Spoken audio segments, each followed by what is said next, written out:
رمضان المبارک کی آمد ہے اور برکتوں والا، عظمتوں والا، رحمتوں والا مہینہ طلوع ہونے والا ہے۔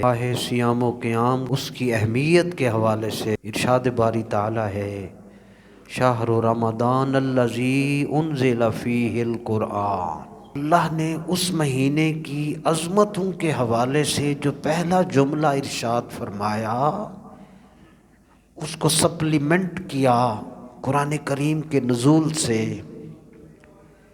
کہ رمضان المبارک وہ عظمتوں والا مہینہ ہے جس میں قرآن کریم اتارا گیا۔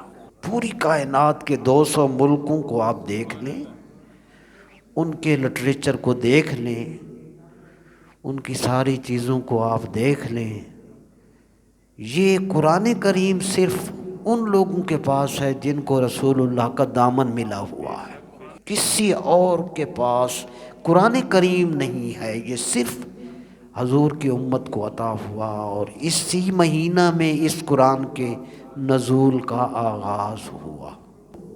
جب یہ آیت پڑھی، تفسیر پڑھی، تو فرمایا جس مہینے میں اتنی بڑی شان والا قرآن اترا ہو، اتنی عظمت والی کتاب، آخری کتاب جس مہینہ میں اتری ہو، پھر اس کا تقاضا یہ ہے کہ اس مہینے کا ہر لمحہ اللہ کی عبادت میں گزارا جائے۔ اس مہینے کا ہر لمحہ اس پروردگار کی شکر میں، عبادت میں گزارا جائے کہ یا اللہ تیرا شکر ہے تو نے ہمیں قرآن کریم جیسی کتاب عطا فرمائی۔ اور اس شکر کی عملی صورت کیا ہے؟ فرمایا اس کی عملی صورت یہ ہے دن کو روزہ رکھیں، رات کو قرآن کریم کی تلاوت کریں۔